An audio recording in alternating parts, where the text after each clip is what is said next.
Olá, qual o significado que você dá na sua vida à palavra simbiose? Como o planejamento estratégico das ações suas no dia a dia envolvem os seus poderes de decisão? Como você se prepara para ações de conflito, para decisões que podem modificar completamente a rota do seu dia a dia? Usando isso como referência aqui no Câmara Livre, como toda semana, através das trajetórias e experiências de vida, a gente pretende contribuir com você nessa missão pública, aqui na rádio e nos canais da TV Câmara, a você compreender o mundo ao seu redor. E quem sabe com isso, eventualmente, poder rever decisões, planos e ações. A nossa contribuição de hoje vem de uma longa trajetória, de uma experiência em alto grau de ações, planejamento, de preparo interno, emocional, de inteligência e de saber o mundo a partir dos detalhes e do contexto. O Coronel Manuel Messias Melo, bauruense, está conosco aqui no estúdio da TV Câmara e a gente usa como referência, agradecendo a sua presença,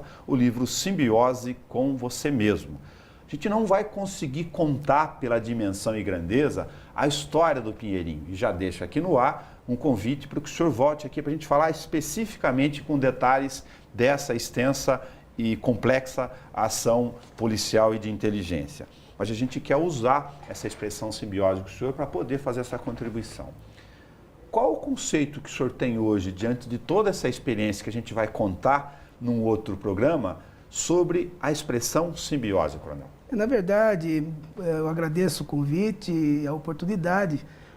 O conceito simbiose, em linhas gerais, diz respeito a um relacionamento muito íntimo, muito próximo entre pessoas, entre duas pessoas, ou pode até ser entre o autor e os seus leitores, que há uma identidade muito forte.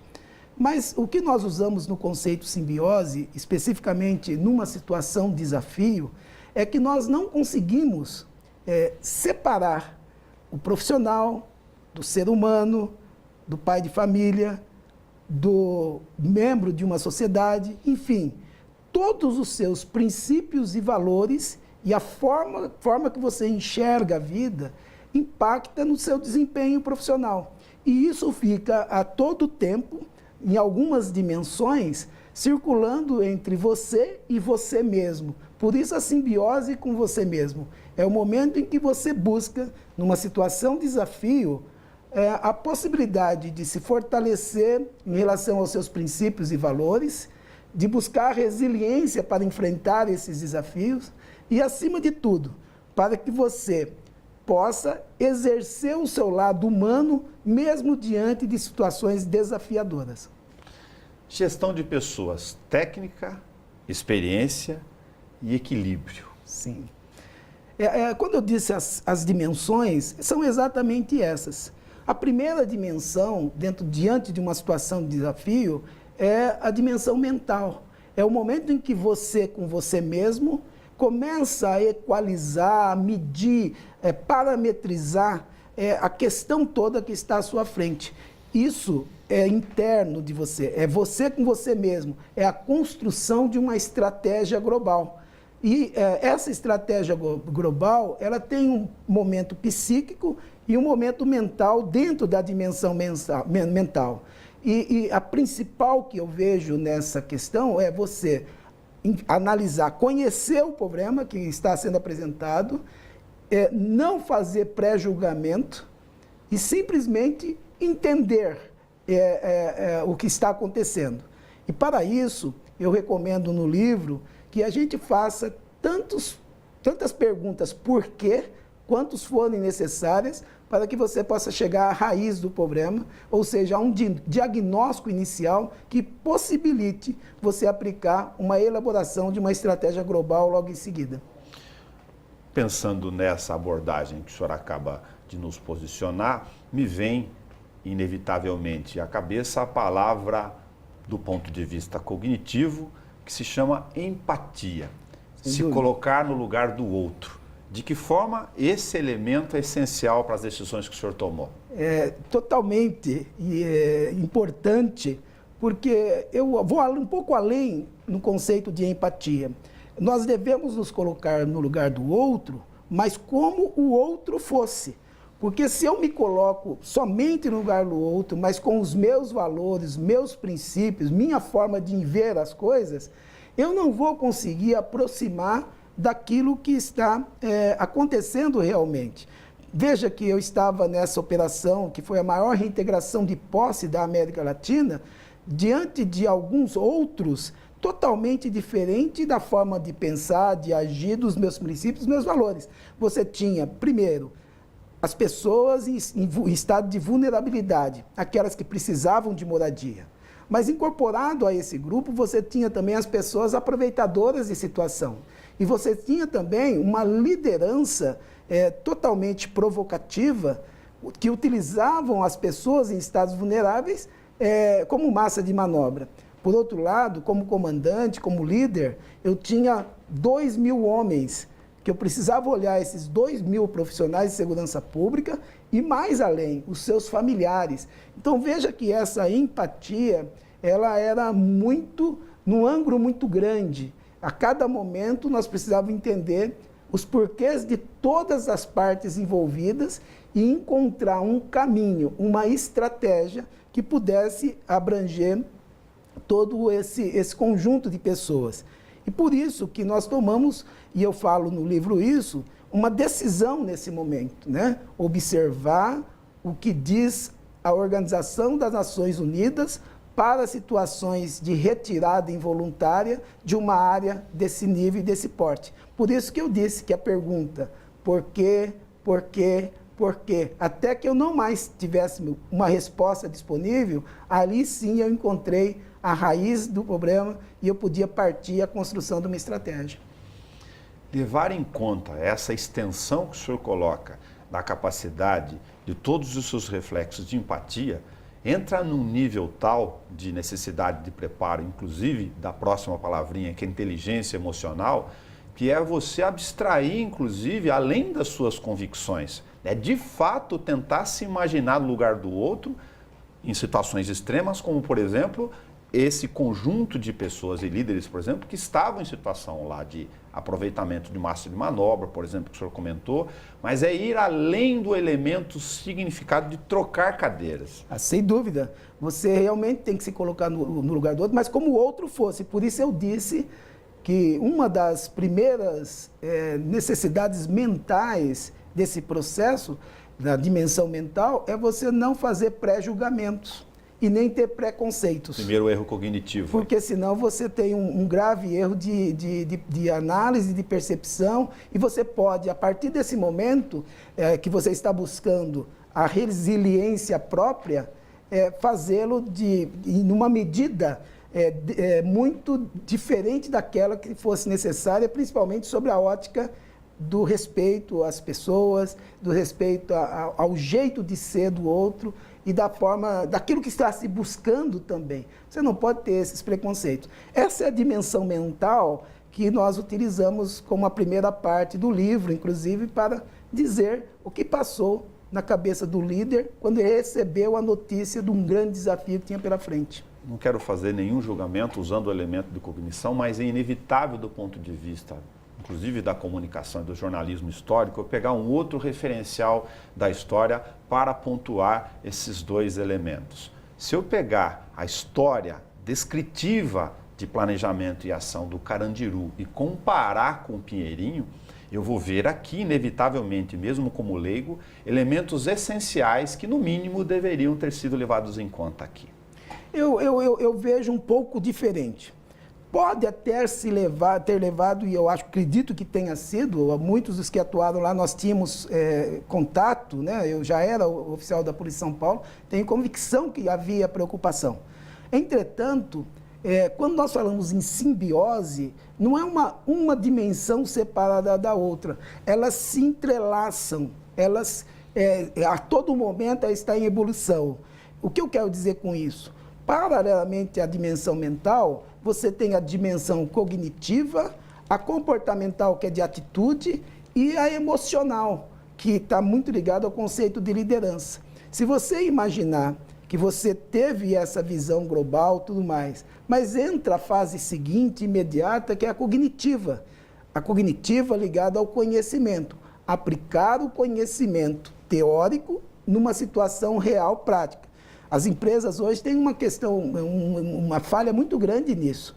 Muitas vezes ela faz excelentes estudos, mas não tem a capacidade de trazer para um planejamento estratégico esse volume de informações que se tem.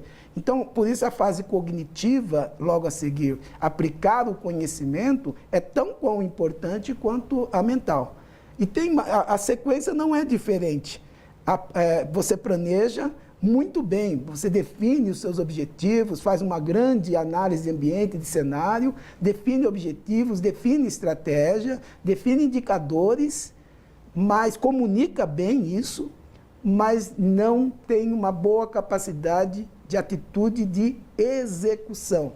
Muitos, e aí pode ser, inclusive, o exemplo que você deu, e nas empresas também é assim, a execução exige muita disciplina, exige convicção, convicção no que você planejou. Veja como tem uma interface.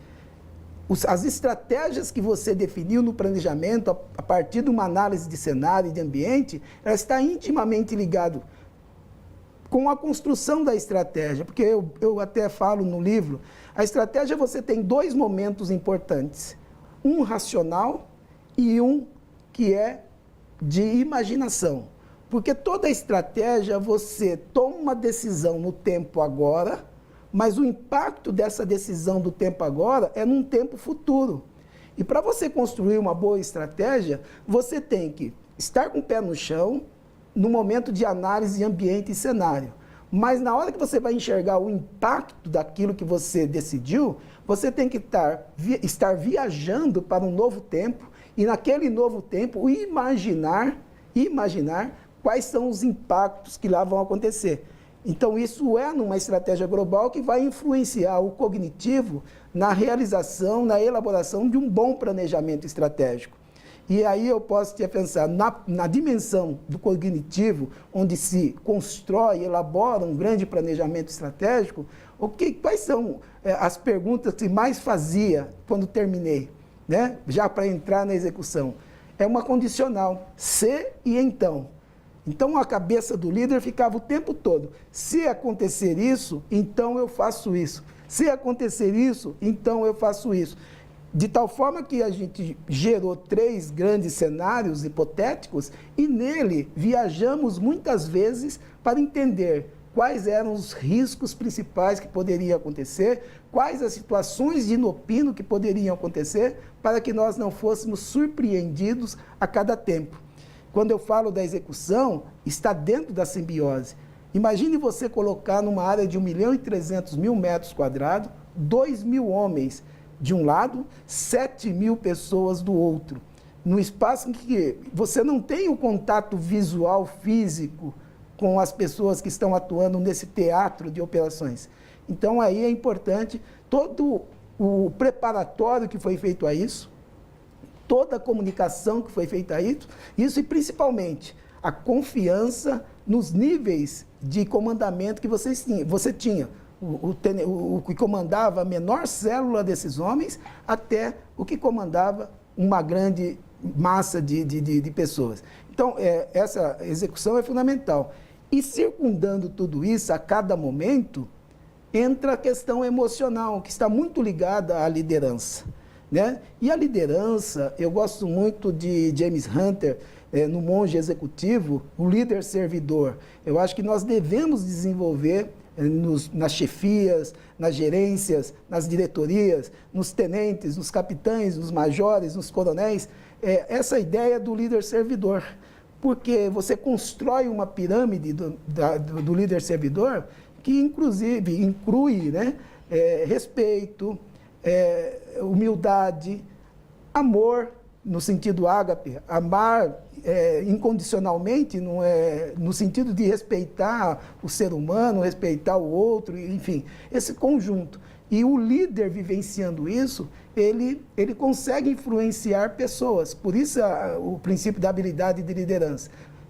Eu consegui levar que 2.000 homens observassem tudo aquilo que nós preventivamente falamos. Com o nível de preparo estratégico desenvolvido ao longo da carreira, para quem não sabe, o senhor é doutor de Ciências de Policiais, Segurança e Ordem Pública, depois de todas essas etapas ao longo desse percurso todo, eu fico imaginando o ser humano dentro da ordem judicial para 7.000 famílias, uma série de dezenas de lideranças com condições bélicas. O senhor contava detalhes aqui, mas só para ter dados de entrada de combustíveis, de pneus em preparos com armas, enfim, toda a estratégia operacional e de inteligência estava posta, mapeada, não foi de um dia para o outro, isso foi pensado no tempo, como demanda esse tipo de tamanho de operação. Uma curiosidade natural, qual é o nível de elemento desse SEI, então, que o senhor colocou na mão, da possibilidade, por exemplo, de ocorrer uma grande tragédia, apesar de todo esse preparo? Quando você está dentro de uma operação ou de um grande desafio, não precisa ser uma operação policial, nós temos grandes desafios, às vezes a cada dia de nossa vida. Claro. O grande segredo, e aí entra o conceito da simbiose, é você estar se preparando a cada momento para enfrentar essas situações de desafio.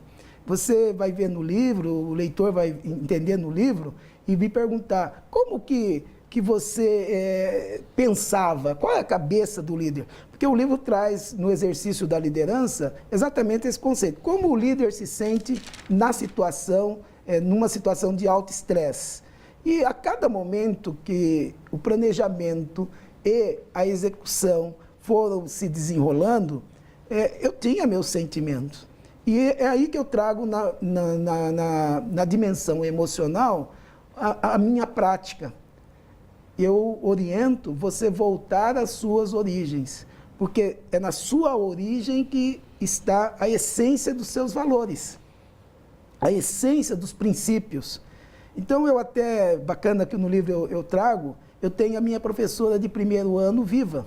Ela, quando fui homenageado aqui na Câmara Municipal com a medalha Custos Vigilant, ela veio me prestigiar e me emocionou demais. E ela ainda é viva. E eu havia pedido, antes de escrever o livro, um bilhete para ela, uma cartinha. E ela fez essa cartinha e me mandou.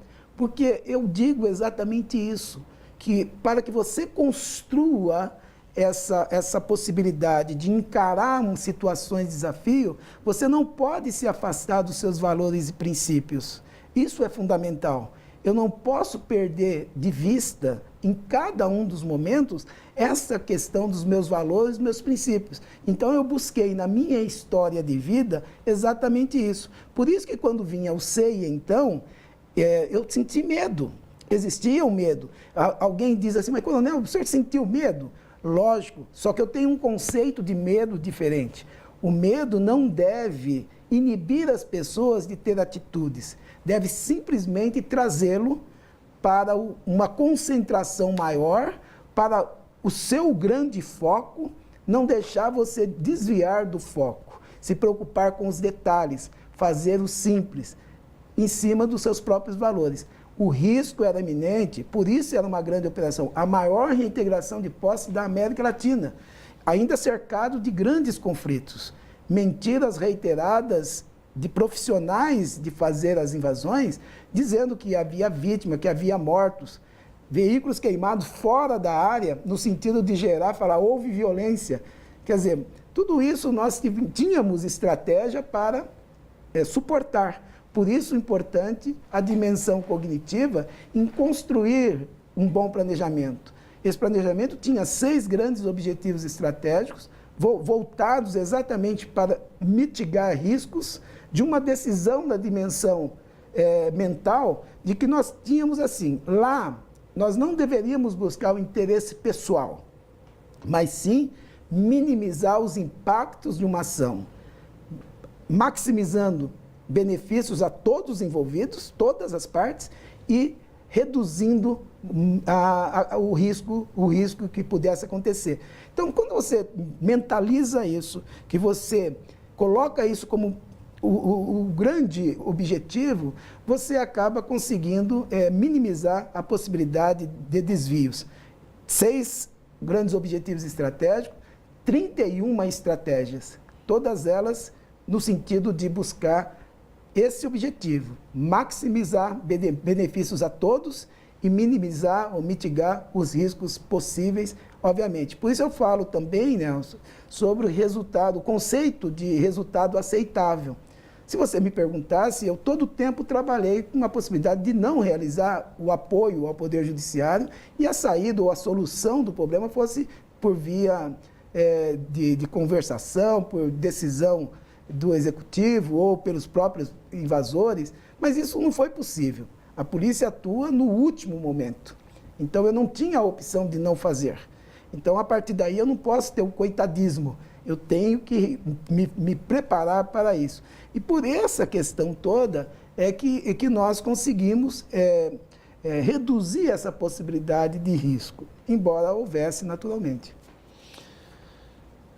Vou emprestar a trajetória e experiência do senhor, pegar um parênteses aqui ligado à questão da simbiose no outro eixo para cumprir a proposta estratégica do Câmara Livre desse nosso bate-papo.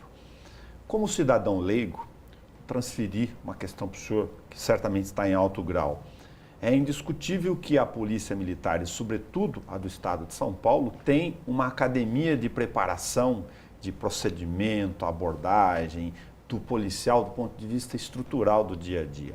Mas nós estamos falando aqui de inteligência emocional. A nossa dúvida é, se ela o vale, se a polícia está preparada para escolher corretamente homens, porque o concurso pode preparar, como o senhor bem sabe, tanto na minha área, sou produto de um concurso público, uma capacidade enorme de acertar, de gabaritar uma prova. Agora, no caso da polícia, tem um ingrediente essencial, que é entender esse ser humano e como funcionam os seus processos cognitivos. Eu acho que essa pergunta ela é facilmente respondida pelos números. O número de atendimento da Polícia Militar de São Paulo é um número muito grande, é um número que você não consegue entender, porque ela atende desde ocorrências de crime como ocorrência social, de cunho social, um volume muito grande. São mais de 40 mil telefonemas dias 190 em São Paulo, dia, só na capital. Então veja que o número de intervenção é muito grande. Aliás, a Polícia Militar substitui em larga muitas escala vezes onde o Estado não está presente em muitas ações. Sem dúvida. Bom. Mas veja bem, se nós olhássemos só o número disso, já veríamos que nós temos uma análise distorcida em relação à instituição. Porque o volume de atendimento é tamanho e o número de não acerto é muito pequeno. Só que o número de não acerto ele é muito mais visível. Ganha notoriedade. Nós não estamos acostumados no país a pegar 98% de acerto e fazer isso valer como a referência. Nós fazemos a referência às vezes de 2%. Posso afiançar para você, para o ouvinte, a formação da corporação ela é uma das melhores em todos os níveis de curso. Comparativamente com qualquer empresa privada ou comparativamente com qualquer universidade. Porque lá ainda você tem a disciplina, que faz com que isso flua de uma forma mais profunda. O homem absorve esse conhecimento. Nós temos N exemplos de policiais agindo cotidianamente em situação de alto estresse, como eu agi numa ocorrência de alto estresse e tendo uma resolução de alto nível. Agora, como em qualquer empresa, você tem o funcionário que comete desvio. Sim. A questão é que no serviço público você tem toda uma legislação mais complexa para demitir. Mas mesmo assim, há uma depuração interna nas situações em que há cometimento de desvio. Mas, em última instância, a formação é excelente, está adequada, o volume de atendimento com acerto acima de 98%, ele diz que esse ensinamento e essa inteligência emocional está sendo aplicada de forma adequada, mas nós temos que mudar também de onde é a origem do nosso homem. A origem do nosso homem é da própria sociedade. E a sociedade tem seus desvios. O senhor apresentou um fator muito importante, eu vou refazer o eixo, talvez, do meu recorte aqui. Numa sociedade com todos os problemas sociais e de formação humana interior, do conceito de família até o conceito de educacional de todas as suas estruturas, num determinado momento vem uma corporação gigantesca de milhares de homens e tem que fazer o seu planejamento estratégico para fazer o funil da triagem desse ser humano. É nesse ponto que eu vejo o nível de possibilidades de distorções, não por culpa desta corporação, eu coloco aqui no mesmo lugar de qualquer corporação, é de escolher os melhores do ponto de vista dessas possibilidades de desvio. O ingresso na corporação, ele tem algumas etapas. A etapa do conhecimento, que você vai, e aí qualquer um pode ter um nível de conhecimento alto e conseguir, estudando, entrar, mas você tem depois o aspecto físico, que você já seleciona pelo aspecto fixo, pelo aspecto psicológico, que é fundamental sobre o que você está dizendo. São mais de 21 tópicos de análise na ótica da psicologia por profissionais altamente qualificados. Pode você ter um desvio ou outro de passar por esse funil? Pode, mas você tem ainda a investigação social, que ela é realizada de uma forma altamente profissional, mas profunda. Então, raramente nós temos alguém de má conduta entrando. Agora, obviamente, desvios podem acontecer, mas é um nível muito baixo. O líder servidor, que é uma abstração que o senhor comentou aqui, num conceito que está certamente dentro da simbiose, como o senhor já explicou aqui nesse nosso recorte, está envolvido nesta relação. As administrações públicas precisam levar em conta conceitos aqui em larga escala para a gente mudar esse nosso padrão, talvez, leigo e raso, de lidar com todos esses conceitos e ir para um outro patamar? Não, sem dúvida. A administração pública, eu tenho a oportunidade de conviver em vários níveis da administração pública, estadual, municipal, aí ajudando voluntariamente. O pessoal não entende o que é voluntário, ajudar, né? Mas, de qualquer forma, com conhecimento.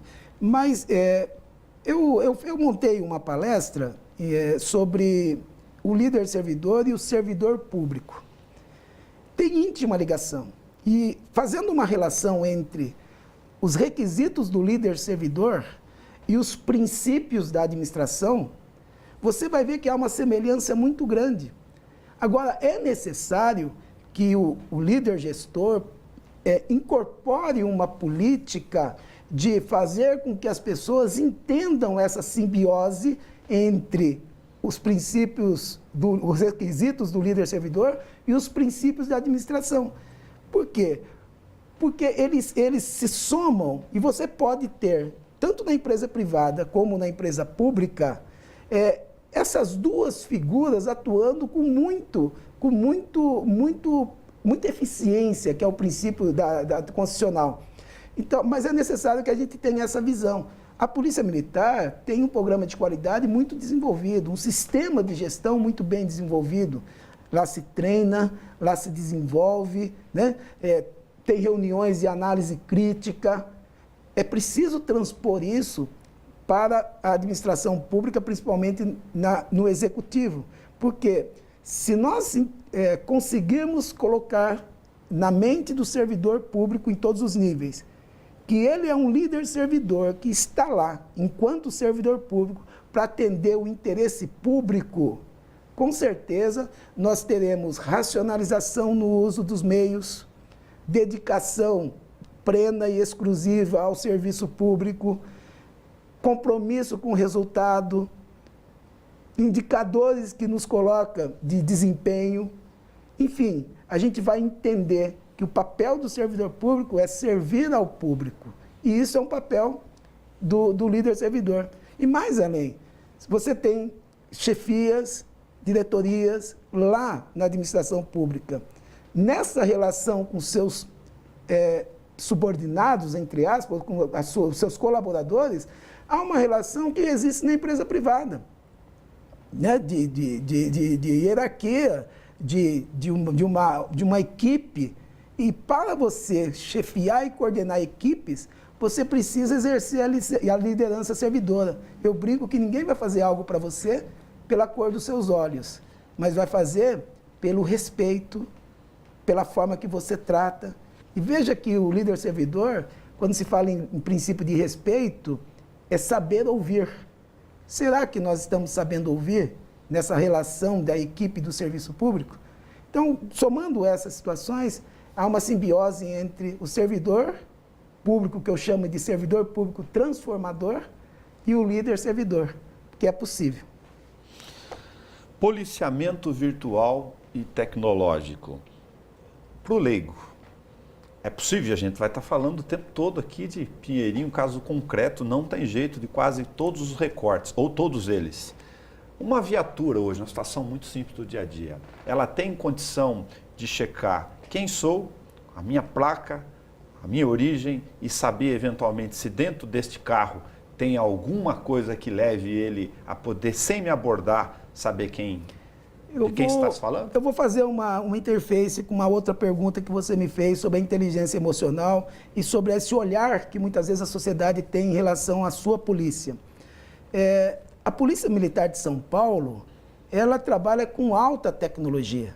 A viatura da Polícia Militar em todos os municípios tem dentro dela um tablet, que esse tablet móvel acessa um banco de dados que está num data center de alto grau de tecnologia, em tempo real, e informa ao policial um volume de informações que ele consegue, sem a abordagem, saber o veículo, se é roubado ou não, a placa, quem é o proprietário, está vencido os tributos, com dados da CNH ou do próprio o proprietário, consegue entender, se puxar ali na hora, se tem antecedentes criminais, enfim, tecnologia pura.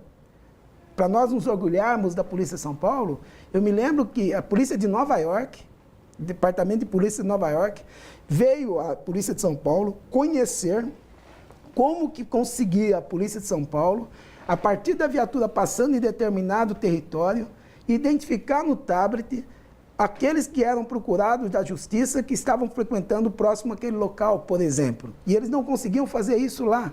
Nós exportamos. E mais do que isso, olha a inteligência emocional. Quem desenvolveu as ferramentas?